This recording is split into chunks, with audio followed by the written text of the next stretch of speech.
क्या आप भी एंटीबायोटिक दवा मूंगफली की तरह खाते हैं? सवाल इसलिए क्योंकि सबसे ज्यादा एंटीबायोटिक खाने का रिकॉर्ड भारतीयों ने बनाया है। क्या आप जानते हैं एंटीबायोटिक दवाओं का ज्यादा इस्तेमाल जानलेवा हो सकता है? सत्ता के कई न्यूज मित्रों के मन में यह प्रश्न उठ रहा होगा, आखिर ऐसे सवाल हम क्यों पूछ रहे हैं? दरअसल सरकारी एजेंसी NPPA यानी नेशनल फार्मास्यूटिकल प्राइसिंग अथॉरिटी ने एक चौंकाने वाली रिपोर्ट दी है। NPPA की रिपोर्ट के मुताबिक भारत में एंटीबायोटिक दवाओं के व्यापार में बड़ा उछाल आया है। साल 2018 से 2023 के बीच एंटीबायोटिक दवाओं की बिक्री में 11% का इजाफा हुआ है। सिर्फ यही नहीं, 55% से ज्यादा मरीजों को डॉक्टर 2 या अधिक एंटीबायोटिक दवाएं लेने की सलाह दे रहे हैं।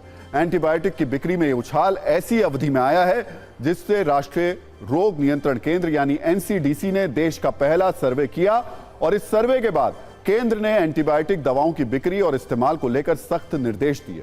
इससे इस रिपोर्ट की गंभीरता का अंदाजा लगाया जा सकता है। सर्दी खांसी हो या कोई और बीमारी, अक्सर लोग डॉक्टर की सलाह लिए बिना मन मुताबिक एंटीबायोटिक दवाओं का इस्तेमाल करने लगते हैं। लेकिन ऐसा करने से सुपर बग्स बनते हैं जिनके संक्रमण का कोई इलाज नहीं होता है। मशहूर मेडिकल जर्नल द लैंसेट ने एंटीबायोटिक दवाओं पर एक रिपोर्ट पहले प्रकाशित की है, जिसमें बताया गया था कि भारत के लोग एंटीबायोटिक दवाओं का जरूरत से ज्यादा इस्तेमाल कर रहे हैं। इनमें भी एजिथ्रोमाइसिन नाम की एंटीबायोटिक का लोग सबसे ज्यादा सेवन करते हैं। रिपोर्ट में यह भी कहा गया था कि देश के ज्यादातर प्राइवेट अस्पताल मरीजों को जरूरत से ज्यादा एंटीबायोटिक लिख रहे हैं।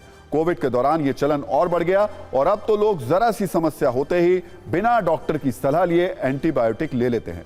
आमतौर पर एक्सपर्ट्स की सलाह यह रही है कि एंटीबायोटिक दवा का 5 दिन का कोर्स 1 साल में 3 से 4 बार से ज्यादा नहीं होना चाहिए और यह भी सिर्फ बैक्टीरियल इन्फेक्शन होने पर ही लेना चाहिए।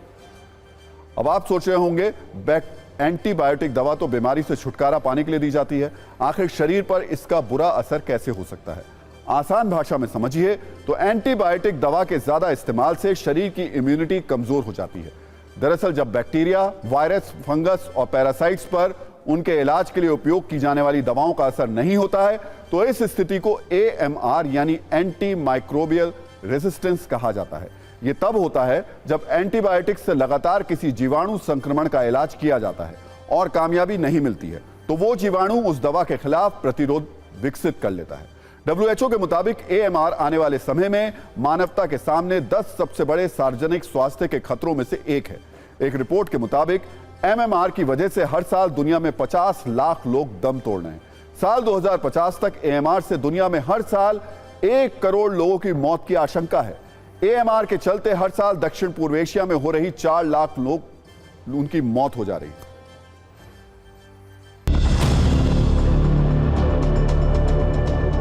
हमारा एंटीबायोटिक्स जो है हमारी बैक्टीरिया के अगेंस्ट दी जाती हैं और हमारी शुरू से ही काम आती रही हैं एंटीबायोटिक्स। एक तरह से यूज़फुल भी रहती हैं कब जब आइडेंटिफाई हो जाता है बैक्टीरियल इन्फेक्शन और तो उसको ट्रीट करने के लिए काम आती हैं।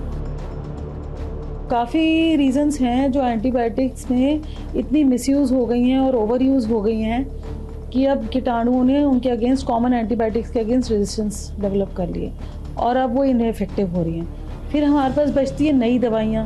अब नई दवाइयाँ मैन्युफैक्चरिंग मार्केट में आने के लिए काफ़ी रिसर्च ज़रूरत होती है, तो नई दवाइयाँ इतनी नहीं हुई हैं डेवलप जितनी पुरानी दवाइयों के अगेंस्ट रेजिस्टेंस हो गई है। अब आइडियली या फार्मासिस्ट, केमिस्ट को एंटीबायोटिक भी प्रिस्क्रिप्शन दे के ही देनी चाहिए, बिना प्रिस्क्रिप्शन के एंटीबायोटिक नहीं देनी चाहिए।